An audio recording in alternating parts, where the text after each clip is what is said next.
안녕하세요, 복수형 카페 여러분. 자, 오늘은 이제 저번 시간에 이어가고 있고, 7월혁명 영향 관련된 내용을 이제 좀 보겠습니다. 이게 서양사 강독한 게 2주 전인가 좀 오래된 것 같아요. 그래서 도중에 제가 뭐 기출문제 분석 강의 좀 하다 보니까 이게 지금 일정이 약간 좀 뒤로 미뤄질 것 같거든요. 그래서 오늘하고 내일까지 해서 이렇게 좀 진행을 해볼까 합니다. 이번 주는요.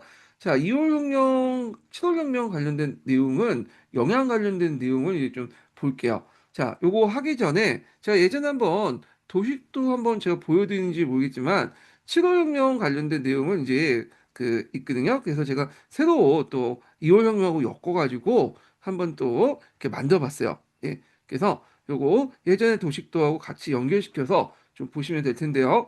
요게 이제 이게 다 끊어졌네. 어이고 제가 요게 코드가 지금 했는데 얘가 이상하게 만들어놨네. 예. 그래서 다시 올리겠습니다. 예. 자, 이제 있는데 이 클로드가 이제 가끔씩 실수를 좀 많이 해가지고 요번에 만들어 달랬더니 이게 화면을 이상하게 끊어가지고 딱 A4용 용지에 맞게 해야 되는데 실수를 하더라고. 하여튼 다시 이제 해서 올려드릴게요. 예. 자, 그러면 이제 일단은 내용을 한번 읽어보겠습니다.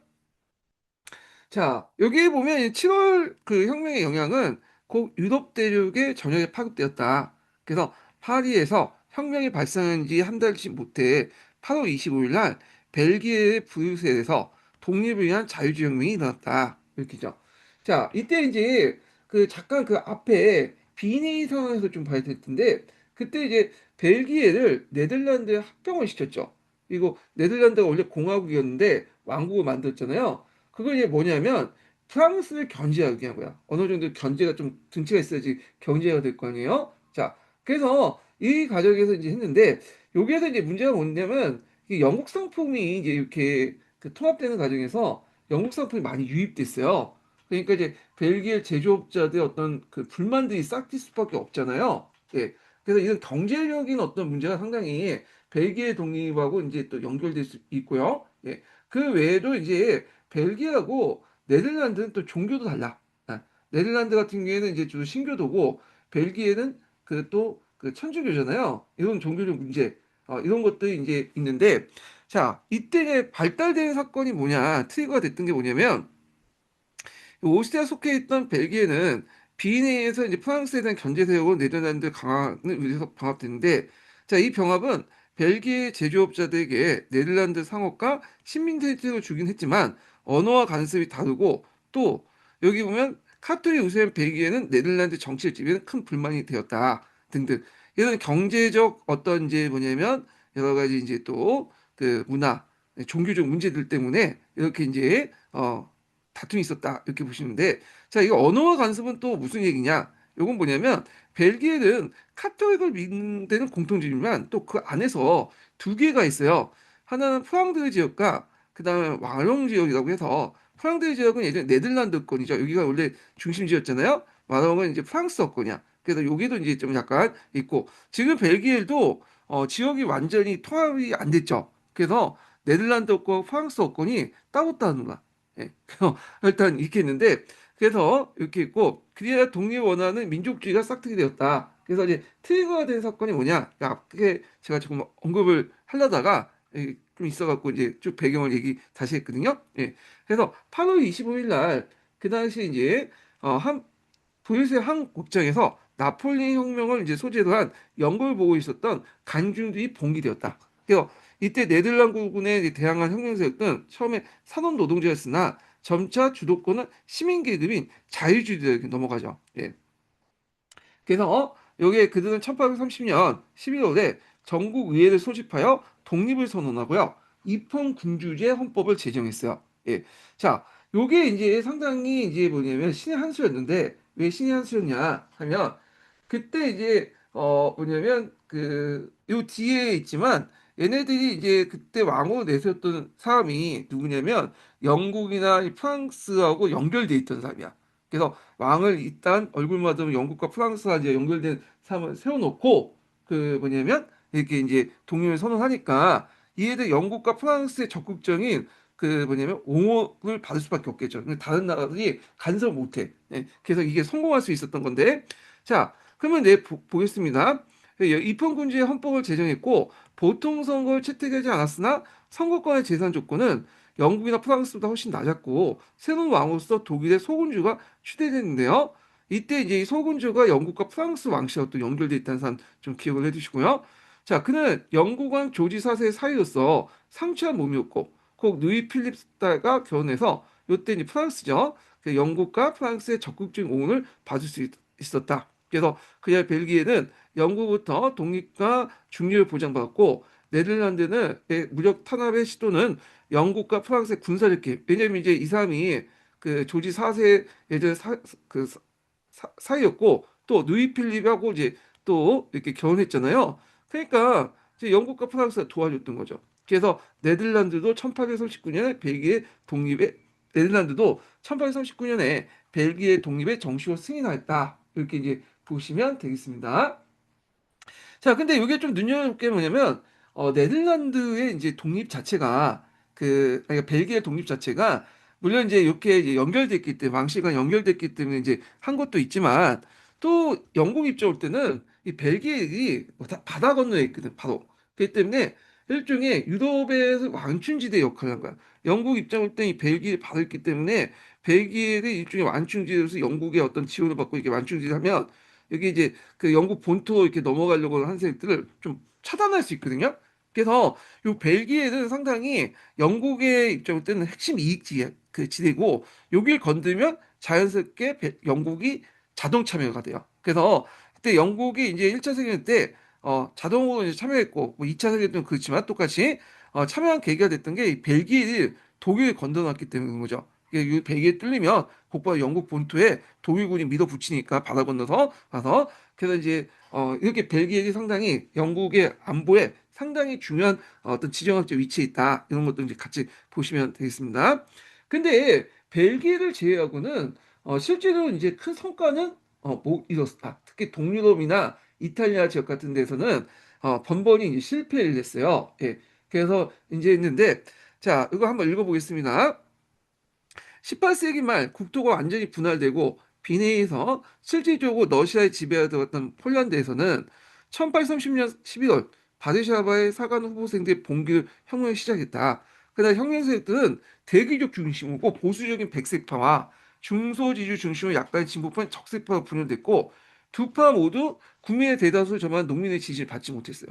그러니까 얘네들 자체가 지지 출신이야. 그리고 이들이 내걸었던 그 구호들이 뭐 독립 외에는 그 농민들의 지지를 못 받았어. 뭐 토지 문제 이런 것도 전혀 없었고 그러다 보니까 그냥 그들의 문제뿐이야. 그래서 그리하여 혁명군은 러시아군에 대해서 혈전을 벌였으나 다음해 9월 바르샤바 함락됨으로써 1833년에 그 이더 폴란드는 민족해방운동 완전히 진압됐다. 그래서 이 폴란드가 이제 독립을 한 건 여러분도 알다시피 1차 세계대전 이후죠. 네. 자, 그러니까 러시아의 니콜라이 히스는 폴란드를 직할 영토하여 계엄령 체제를 강요했으나 민족주의 운상이었던 바르샤바 대학과 리투아니아의 빌라 대학을 폐쇄시켰다. 자, 그 수만 명의 폴란드 지식인과 민족주의자들이 파이어 망명했다. 이렇게 이제 있는데 여기에서 좀 눈여볼 게 뭐냐면 어, 여기 바르샤바와 리투아니아. 요건 원래 이제 각각 지금 다른 나라잖아요. 근데 예전에는 폴란드, 리투아니아 그 연합 제국이 있었어요. 연합왕국. 그래서 이때가 이제 폴란드의 제일 리지 시절이었는데 그래서 이제 서로 이제 엮여가지고 이제 이런 것들이 좀 있어가지고 이렇게 같이 일어난 것 같아요. 보니까 예. 자, 그다음에 이탈리아인데 이탈리아도 실패했죠. 이탈리아나 뭐 독일이나 이런 나라도 그래서 이탈리아부터 볼게요. 이탈리아는 카르보나리아는 그 것이 이르죠. 그래서 카르보나리아는 수군론 당이라는 어떤 명칭이잖아요. 여기를 중심으로 해서 민족주의와 자유주의자들이 1831년에 파르마, 모데나 그리고 교황령에서 혁명을 일으키려 한때 성공한 보였으나 곧 메테니가 파견된 오스트리아군에서 진압됐죠. 예. 그래서 이 내용도 이제 보시면 될 것 같고요. 자, 그다음에 4번은 이제 독일 관련된 내용 여기 4번은 제가 쳐놓은 거예요. 예. 그래서 그 앞에서 제가 이제 카르스바드 병령에 대해서 얘기했죠. 그 예전에 기출 문제 관련된 기출이 나왔고 그래서 이 카우스바드 법령으로 독일의 민족주의와 자유주의 운동은 한때 질식 상태에 빠졌으나 그 숨통이 완전히 끊어지지 않았다. 그래서 7월 혁명의 영향으로 북부 독일의 이제 몇몇 군주, 특히 작센과 하노버 군주는 보다 자유주의 헌법을 제정하지 않을 수 없었다. 그러나 이제 프로이센과 오스트리아에서 이렇게 움직임이 없었다. 그래도 이제 약 2만 5천 명조의 평명 노동자들은 1832년 5월에 독일을 하나의 공화국으로 이제 통일할 걸 요구하고 다음에 연방 그 의회에 개최진 프랑크푸르트를 점령하였으나 잔인하게 진압되었다. 이렇게 보면 되고요. 이 프랑크푸르트는 독일 연방의 이제 연방 제국이 있었잖아요. 독일 연방 그 제국의 어떤 의회 중심지예요. 이게 그래서 이제 나중에 이제 2월 혁명 끝난 다음에 3월 끝난 다음에 여기에서 프랑크푸르트 이제 뭐냐면 관련된 내용들이 있죠. 예. 자, 이거는 그때 이제 더 살펴보기도 하고 자, 그다음에 이제 밑에 이제 7월 혁명에 이제 그 왜 그 뭐냐 실패하게 됐나 이런 것들은 이제 근데 친환경에 영향을 받은 나라들이 왜 실패했나 그 원인에 대해서 이제 좀 얘기하고 있는데요. 자, 그 결과 이제 서유럽과 동유럽의 결전은 더 확대됐다. 그러니까 프랑스와 벨기에는 성공했는데 다른 곳은 다 실패했단 말이야. 예. 그래서 영국, 프랑스, 벨기에에서는 온건한 자유주의라도 이를 받아들이고 지원한 타세를 갖춘 데 반해서 프로이센, 오스트리아, 러시아 군주는 1833년에 자국에서 자유주의 탄압을 물론 다른 지역에서도 군주가 혁명을 위협받을 이를 공동 원조할 걸 약속했다. 결국에 동유럽과 이탈리아에서는 등에서는 자유주의가 소수 지식인이나 젊은 장교의 점유문에 지나지 않고 민중 속으로 넓게 깊이 퍼지지 못했다. 그래서 이 7월혁명기 때는 자유주의하고 민족주의가 결합된 형태였고요. 그리고 이제 이게 대중적인 것보다는 민족주의가 엘리트 계층들만 이제 이렇게 했어요. 예. 그러다 보니까 이제 이런 것들이 먹혀들지 않았다는 거죠. 그리고 이제 두 번째가 뭐냐면 동유럽은 서유럽에 비해서 사회경제적으로 상당히 후진성을 갖고 있죠. 그러니까 시민계급 내지 중산계급의 성장이 느리고 그 세력이 미약했다. 이렇게 이제 보시면 되겠습니다. 자, 이런 것들, 그러니까 사회주의, 그러니까 자유주의와 민족주의가 널리 확산되지 못했고 엘리트 계층만 점유했고 그다음 사회경제적 후진성이 가지고 있다 이렇게 이제 보시면 되겠습니다. 예. 자, 거기다가 이제 프랑스부터 지원에 대한 기대가 컸는데 지원이 없었다. 뭐 그거에 프랑스 강의에 있더라고요. 근데 뭐 그거는 안 나올 것 같아. 그래서 이게 아마 7월의 실패 배경이 아마 나올 경우에는 이런 식으로 나올 수 있으니까 좀 기억을 해두시면 되겠습니다. 자, 2월 혁명을 볼게요. 제가 아까 그 2월 혁명 그 가정을 예서 만들었는데 야 보니까 이 코드가 이제 그 엉터리 만들었네. 그 엉터리 게 아니라 화면을 깨져가지고 이렇게 제시하는 바람에 제가 다시 이제 만들어가지고 올리겠습니다. 그래서 첨부자료 이제 참고를 해주세요. 그거는. 자, 그러면 이제 2월 혁명인데 2월 혁명하고 이제 그게 1848년에 있었죠. 그러니까 7월 혁명이 1832년 있었고 2월 혁명이 1848년에 있었단 말이에요. 그 중간 사이에 이제 여러 변화들이 있었어. 프랑스 같은 경우에는 산업혁명이 있었죠. 산업혁명. 그래서 산업혁명이 있고 이때 산업혁명 과정에서 이제 노동자 수가 늘어났고 당연히 노동자 수가 늘어나면 사회주의가 확산될 수밖에 없었죠. 그리고 또 노동자도 있지만 또 신흥 자본가들이 이제 있었죠. 그래서 신흥 자본가 사회주의자 입장에서는 그다음에 투표권이 없다 보니까 그거에 대한 이제 뭐냐면 별로 불만을 가지고 있었어. 그 당시에는 이제 그 명사 계층들 예전에 한번 설명했던 이들이 이제 정치권을 장악하고 있었고 요 신흥 자본가 사회주의자들 자기의 어떤 정치의 몫을 낼 수 있는 선거권은 가지고 있지 않았다. 그래서 이제 2월 혁명은 이렇게 선거권을 이제 획득하게 한 어떤 혁명이었다. 정치적으로 볼 때. 그 외에 이제 경제적 이런 것들이 엮여 있겠지만 자, 그래서 2월 혁명의 특징은 이렇게 이제 자유주의자와 기존의 7월 혁명 때 자유주의와 이렇게 새롭게 등장한 노동자들, 사회주의가 결합돼 갖고 결국에는 이제 쿠데타를 일으켰지만 아니 쿠데타한다. 혁명을 일으켰지만 결국에는 이제 혁명 끝나고 나서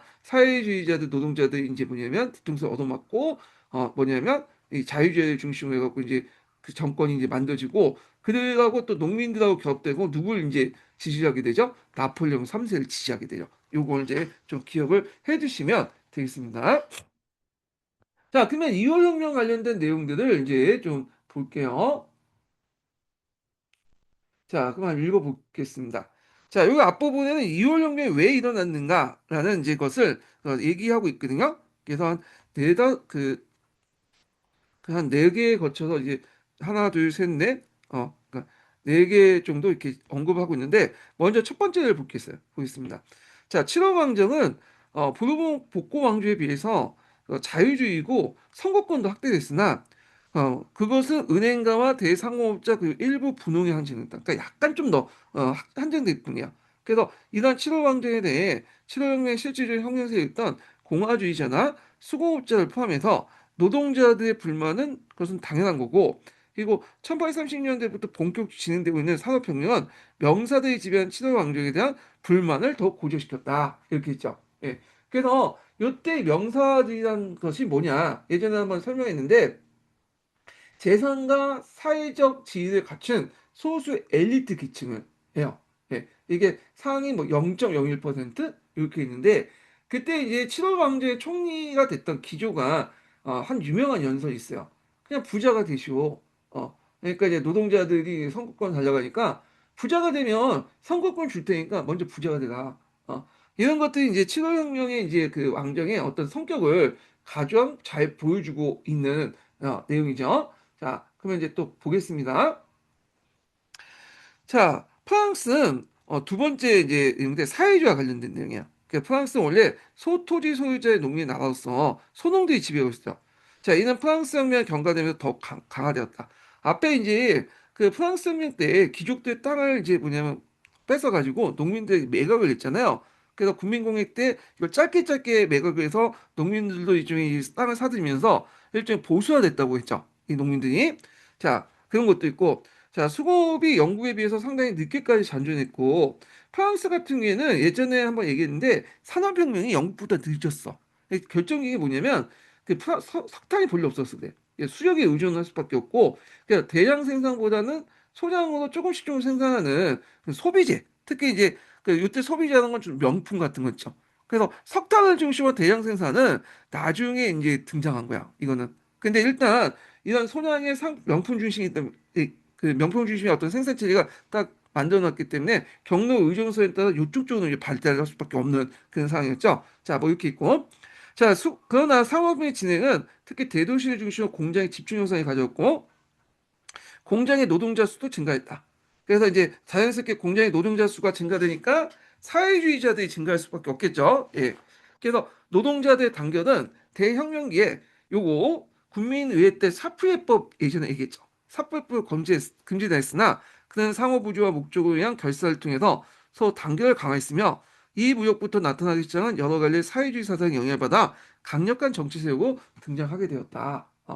그래서 이제 이 스타프리에법은 예전에 한번 제가 언급을 했는데 프랑스 대혁명 때 국민 의회 때 제정된 법이죠. 노동자들의 단결권과 파업을 금지하는 그 법이에요. 그래서 개인의 자유를 내세웠지만 실질적으로 노동자들의 어떤 집단 행동을 막는 법이에요.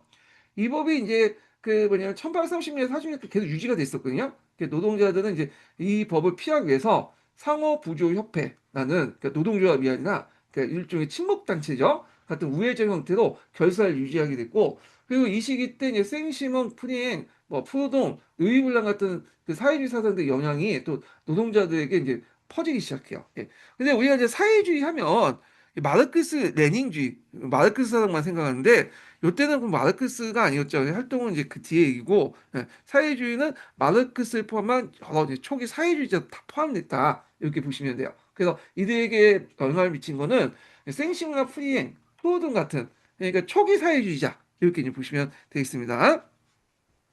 자, 하여튼 이런 상황 변화에도 불구하고 친일 원정의 정치는 보수적이었고 노동자에 대해서 반단체법을 제정하는 등 억압적이었다. 예. 그래서 이때 친일 왕정은 소수의 주주들의 이익만 위해서 운영된 주식회사 같다.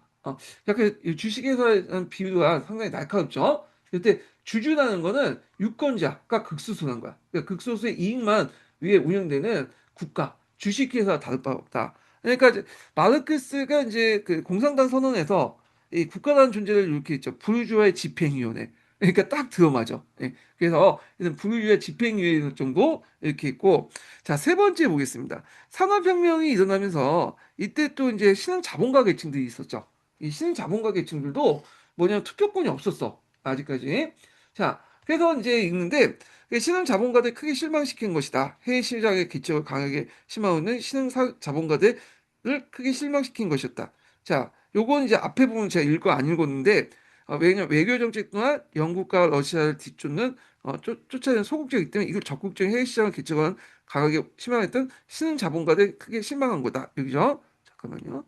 요거 여기다 적어놔야겠네. 예.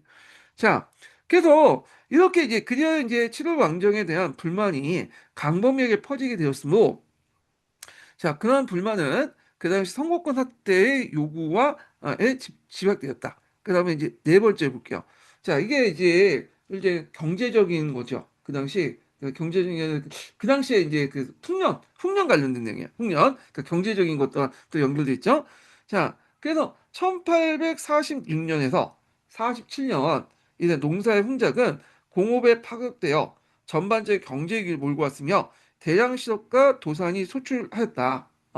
그래서 이제 1846년, 47년 경제 위기에 도와서는 그 앞에 이제 좀 이걸 옆에도 아일랜드 감자 대기근 있죠. 그때 이제 그 시위하고 맞물려 있어요. 그래서 아일랜드 감자 대기근 해갖고 아일랜드 사람들이 많이 죽었잖아요. 거기다 유럽 전역에 훈작이 있었어요. 그래서 식량 가격이 폭등하고 소비가 위축되고 그게 이제 공업 분화로 이제 이어지는 악순환을 벌어지게 되죠. 그래서 프랑스에서는 실업률이 급증하고 빈민들이 이제 넘쳐나게 되고 경제적 위기가 이제 정치 불안으로 진행됐어요. 정치적 패턴인데 그 앞에 있는 이제 배경도 있는데 요게 이제 직접적인 계기라 보시면 돼요. 요게 이런 배경들이 누적돼 갖고 결국엔 이렇게 이제 직접적인 계기가 돼서 이제 폭발돼 나왔다. 이렇게 이제 보시면 될 텐데요. 자, 그러면 이제 계속 읽어보겠습니다. 자, 이런 가운데 보수적인 이제 그 뭐냐 기조 내각의 상임과 선거권 확대를 이제 뭐냐면 그 요구하는 정치 연회. 자, 바케트라고 하는 이게 뭐 프랑스어 이제 축제인데 요즘에 이제 축제를 하면 이제 그 예전처럼 막그 뭐야 체육관 던지고 막 돌 던지고 그러지 않잖아요. 그래서 축제 마당을 만들어 놓고 그게 이제 시위와 이제 같이 하는 거죠. 예. 그래서 윤석열 할 때도 이제 이게 다 강제해갖고 모든 사람들이 이제 시위하지만 실제 문화 축제 같은 걸 벌이면서 윤석열 퇴진 같은 걸 외치고 또 반대 측에서도 뭐 그렇게 했던 거고. 자, 이런 것들이 전국적으로 이제 개최됐고 1848년 2월 22일 파리에서 대대적 연회가 계획됐다. 자, 기존에도 이를 금지했으나 그 당시 연회 대신에 그 학생 노동자를 중심으로 시위운동이 벌어졌고 다음 날은 소상공주, 수공업자, 소시민층까지 합세돼서 거리에 그 바리케이트를 구축했다. 이렇게 이제 있죠. 예. 자, 그래서 이제 이 내용들 이제 보시면 될 것 같고요. 자, 그래서 이제 기록에 보면 1847년 7월부터 1848 2월까지 전국에서 70개의 이 바케트라고 하는 그걸 뭐냐면 하는데 이걸 바케 운동이라고 해요. 제가 아까 발음이 바케트라고 했나? 예, 바케 운동이에요. 제가 프랑스어를 잘 몰라가서 그래서 이제 바케 운동을 했다. 그래서 이때 이제 뭐 식사도 하면서 놀면서 이렇게 했다 이렇게 보면 식사하고 술 마시면서 또 올라가서 연단에 올라가서 선거권 확대 주장 연설을 하고 뭐 이렇게 이제 했고요. 자, 그러면 이제 이 내용을 이제 좀 보겠습니다. 어디까지 한 거야?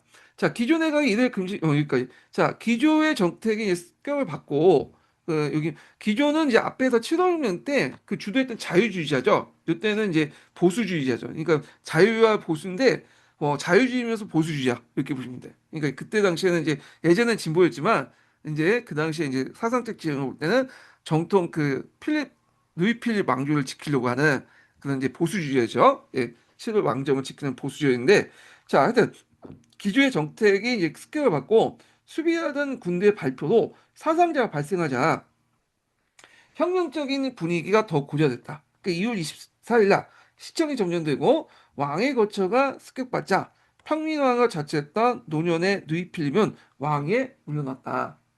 그래서 이제 있고 그 다음에 이제 이 사람은 이제 어떻게 됐냐? 이 누이필립은 그 예전에 시민왕이라고 자처했고 있는데 예전에 이제 우산을 들고 파리거리에 걸어다니면서 시민과 악수하는 걸 좋아했대요. 자, 그렇지만 이때는 이제 시민들이 쫓겨났고 이 72세 그때 나이가 74살 정도 됐는데 이 사람이 영국 망명 갔어요. 그래서 이때 이제 누이 필립 올락은 프랑스에서 왕정이 영원히 끝나게 된 계기가 됐거든요. 그래서 이때부터는 더 이상 이제 왕정이 들어서지 않죠. 예. 자, 그러면 이제 요게 있고요. 자, 그럼 7월 왕정에 더불어서 새롭게 이제 임시정부가 이제 만들어졌는데 여기에서 잠깐 이제 골치 아픈 부분이 있어. 이게 임시정부가 두 번 있었어. 일단은 임시정부는 1차 임시정부는 자유주의와 사회주의자들로 이제 이렇게 연결돼 있는 임시정부야. 그래서 요때 이제 임시정부가 이제 만들어지고 그 다음에 재헌의회를 다시 이제 소집했죠. 근데 이제 이때 사회주의자들 특히 노동자들의 이제 가격한 그 행동에 이렇게 불만을 갖고 있는 농민들이 그다음에 농민들은 보수적이죠. 그러다 보니까 이제 이들을 이제 사회주의를 제고시키고 자유주의자로 구성된 그 뭐냐면 그 재헌의회를 만들었어요. 이때 구성된 것이 2차 임시정부야. 이때 임시정부는 자유주의로 구성됐기 때문에 1차와 달리 이 사회주의 노동자들에 대해서 상당히 적대적이었죠. 그래서 이제 국립작업장 같은 것도 이제 폐지시키고, 그래서 결국엔 6월 봉기가 일어나서 강제로 진압을 했죠. 그래서 이걸 또 본 또 농민들 같은 보수주의자들은 이게 좀 사회주의자 이렇게 날뛰니까 자기 재산을 지켜줄 수 있는 뭔가 강력한 사람이 필요했던 거죠. 그러면서 나폴레옹의 조카였던 누이 나폴레옹이 이제 뭐냐 당선이 됐던 거예요. 그리고 이 사람이 이제 제2공화국이 되고 이 사람에 의해서 이제 루이 나폴레옹이 이제 제2공화국을 만들었고 1공화국은 여러분도 알다시피 국민 공회 때 만들어졌죠. 그리고 나서 루이 나폴레옹이 윤석열처럼 쿠데타를 일으켰죠. 친일 쿠데타. 윤석열이 실패했지만 루이 나폴레옹이 성공했어요.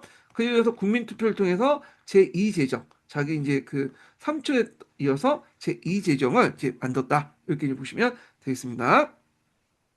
자, 그러면 이제 이런 과정을 이제 좀 설명했으니까 그 관련된 내용을 쭉 읽어보겠습니다. 자, 그 7월 왕정의 붕괴와 더불어 새로 조직된 임시정부, 여기 1차예요. 이때는 그 사회주의와 자유주의자들이 구성됐어요. 그래서 부유주의 출신의 온건파가 다수 차지했지만 또 노동자 계급을 대표한 사회주의자 참가했다. 자, 그리하여 노동자들의 어떤 이제 요구로 노동권을 보장받고요.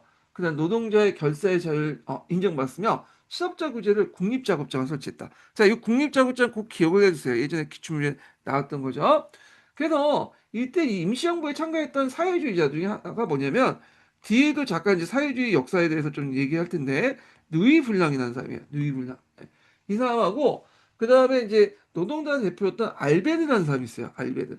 네. 그래서 이 사람은 이제 누이 블랑은 어떤 사람이냐면 노동의 조직이라고 이제 한 유명한 저자로서 유명한 사회주의 사상가거든요.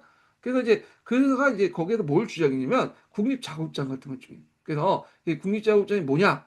그거는 실업자에게 일자리를 제공해서 한 일종의 공공근로 산업이죠. 그 지금 정부에서 일자리 이제 할 때 단기 알바 같은 걸 만들잖아요. 그런 거 이제 좀 보시면 될 텐데 비슷할 것 같은데. 하지만 실제로는 제대로 일거리가 없어서 노동자들이 소외하면서 수당을 지급하는 형태야. 이게 이제 나중에 폐쇄의 빌미가 됐던 거죠. 예. 뭐 생산한 것도 아니고 그냥 땅 파고 후지 줍고 하는데 돈을 주니까 시민들 입장 올 때는 좀 약간 못마땅했겠죠. 그거에 대해서. 자, 그러나 이러한 급진적 세력의 진출과 급격한 개혁은 농민과 도시 부르주아에게 논려가 있고 그 결과 새로운 법을 제정하기 위한 재헌의회 선거를 뜻이 반영되었다. 참고로 그 당시에는 노동자 수가 증가됐다고 해도 실질적으로는 아직까지는 좀 약간 더 됐다. 이건 예전보다 증가했다는 거지. 절대 다수는 지금 농민들이죠. 프랑스는 아직까지는 농민의 나라였어요. 농민 나라. 예.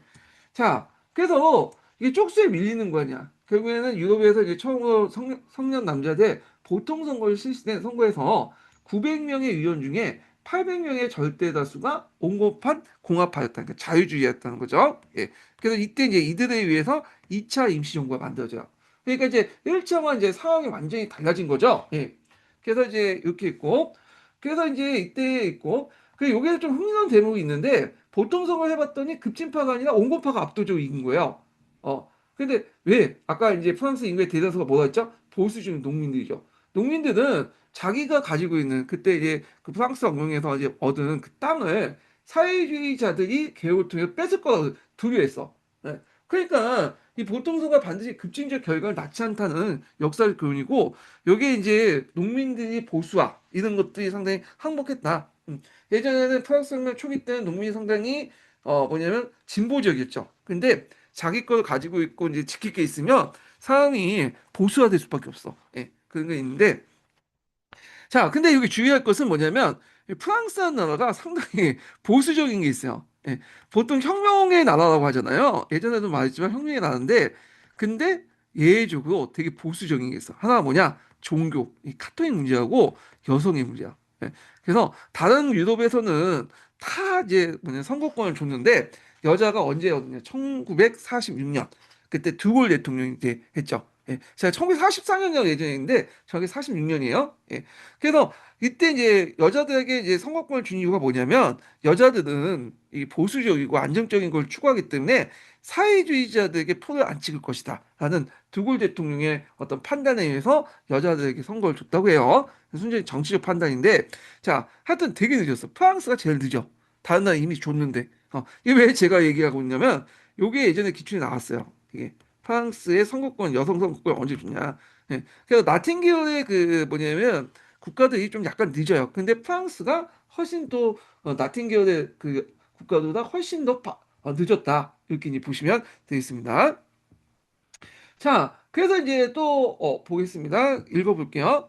자, 파리의 노동자들과 사회주의자들은 이러한 국민의 결정, 그 앞부분에 받아들이려고 하지 않았다. 그들은 5월 15일 의사당에 침입하여 의회 해산과 새로운 임시정부 수립을 요구했다. 자, 그래서 이 폭동은 노동자 급진세에 시민 계급을 두면 더욱 강화했고, 그리하여 이제 정부는 그동안 그 본료 일거리가 없이 소일하고 있는 노동자들 먹이고 수단까지 지불하는 국립작업장이 오히려 이제 뭐냐면 폭동의 원산지를 깨닫고 이를 폐쇄하는 동시에 여기에 속하는 노동자에게는 군대를 지원하거나 지방의 일자리를 이제 찾도록 명령을 했던 거죠. 예.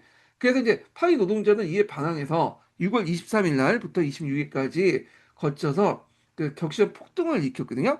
그래서 이걸 이제 6월 폭동이라고 하는데 참고로 이 저자분들이 좀 약간 그 노동자의 어떤 것들을 되게 별로 안 좋아해. 그래서 혁명이라고 하는 거는 이제 딱 예전에 학교에서 혁명이라고 한 거는 그냥 혁명을 하는데 그렇지 못하고 예민한 건 다 폭동을 쓰고 있거든요. 그래서 좀 보수적인 분이 이제 이렇게 글 썼기 때문인데 어디는 폭동이라고 하기도 하고 이걸 또 봉기라고 하고 항쟁이라고 하기도 그래요. 예. 하여튼 보는 시각에 따라 좀 달라요. 근데 이분은 좀 보수적이에요. 예.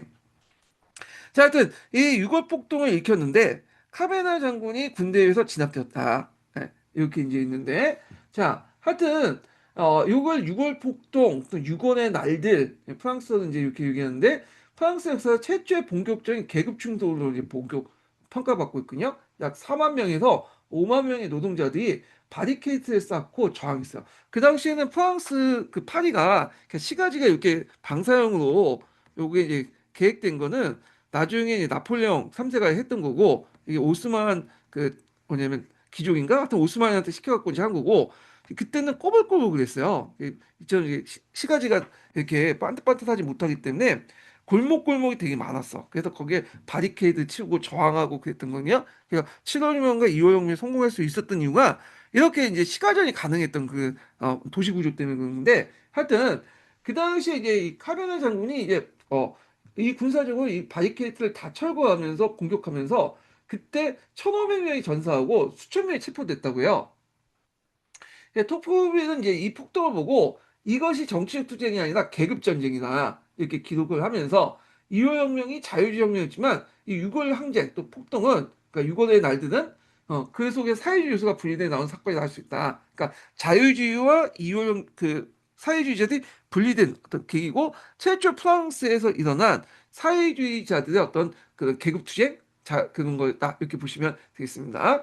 그래서 이제 이렇게 해서 이때 자본주의와 그러니까 자유주의와 사회주의의 충돌, 사회주의의 어떤 계급 투쟁, 폭동, 사회주의가 주도한 그리고 이때 이제 갈려져 나갔다. 이렇게 이제 보시면 될 것 같은데, 자, 그래서 이제 쭉 읽어보겠습니다. 자, 6월 폭동 후에 파리는 계엄령이 선포되고 계엄하에서 새로운 공화제 헌법이 제정되었다. 자, 그래서 이제 노동권은 이제 삭제되고 보통선거로 선출된 단원제 의회와 임기 4년의 대통령 행정수반을 구성한 민주주의 헌법이었다. 이때도 당연히 여자들은 없죠. 여자들은 언제? 1946년에 가서 뭐냐면 투표권을 얻었다는 거죠.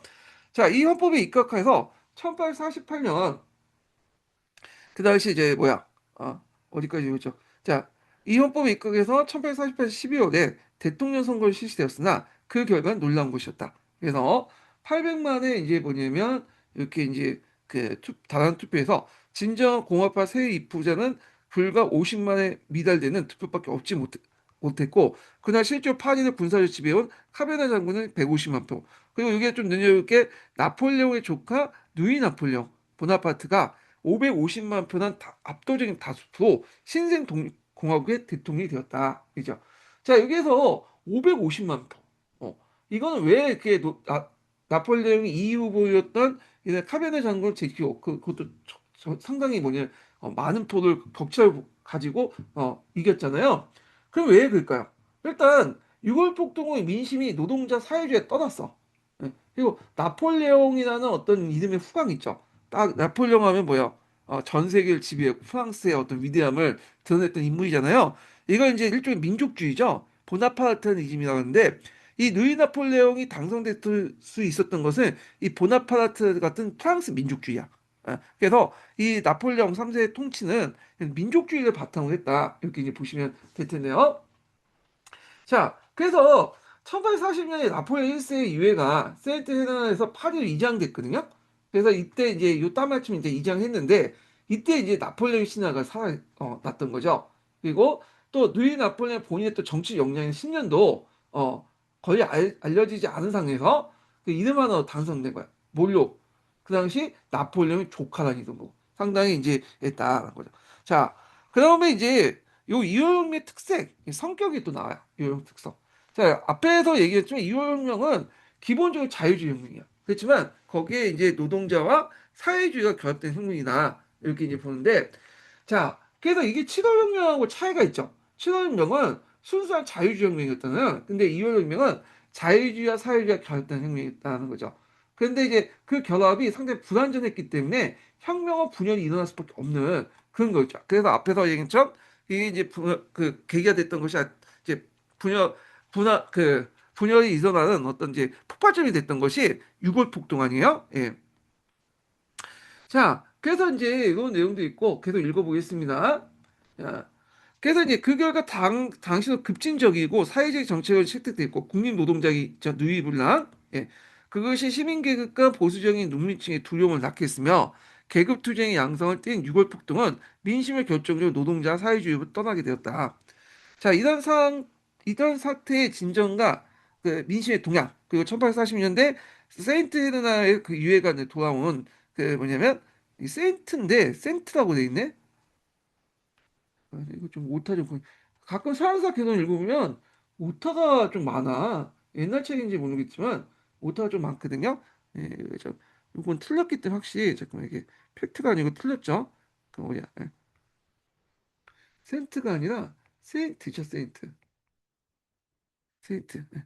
자, 세인트 헤레나부터 그 유해가 파리에 돌아온 나폴레옹 후광이 그 사람의 어떤 정치 신념이 별로 알려지지 않았던 누이 나폴레옹 대통령을 당선시켰다. 이렇게 했고, 이 사람이 이제 이 공화국이 됐다가 치쿠데타를 이끌고 이 제정이 되고 했다. 그래서 누이 나폴레옹이 이미 당선 자체가 어떤 프랑스 민족주의, 보나파르트한 이즘을 바탕으로 했기 때문에 민족주의 정책 같은 걸 이제 펼 수밖에 없었던 거죠. 그래서 2월 혁명의 이제 의미가 뭐냐면 이 민족주의가 바뀌게 되죠. 예전에 민족주의라는 것은 자유주의와 민족주의가 결합돼 갖고 엘리트 중심의 어떤 사고방식인데 대중들이 받아들이지 않았어요. 근데 이 2월 혁명 계기로 해 갖고 이제 누이 나폴레옹 같은 사람이 당선됐고 하면서 이때 민족주의와 자유주의가 이제 분리되죠. 그리고 민족주의 성격도 바뀌어.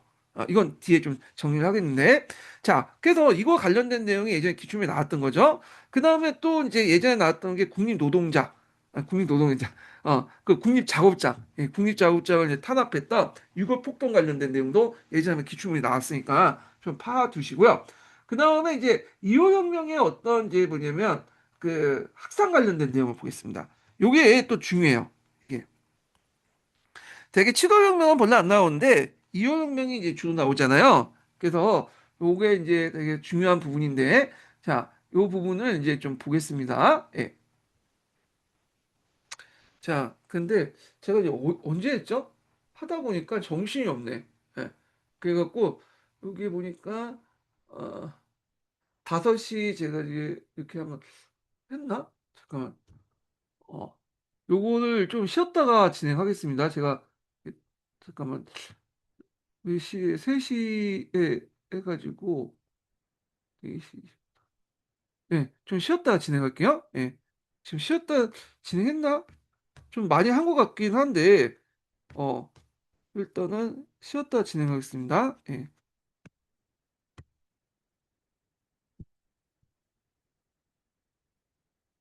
아, 맞아.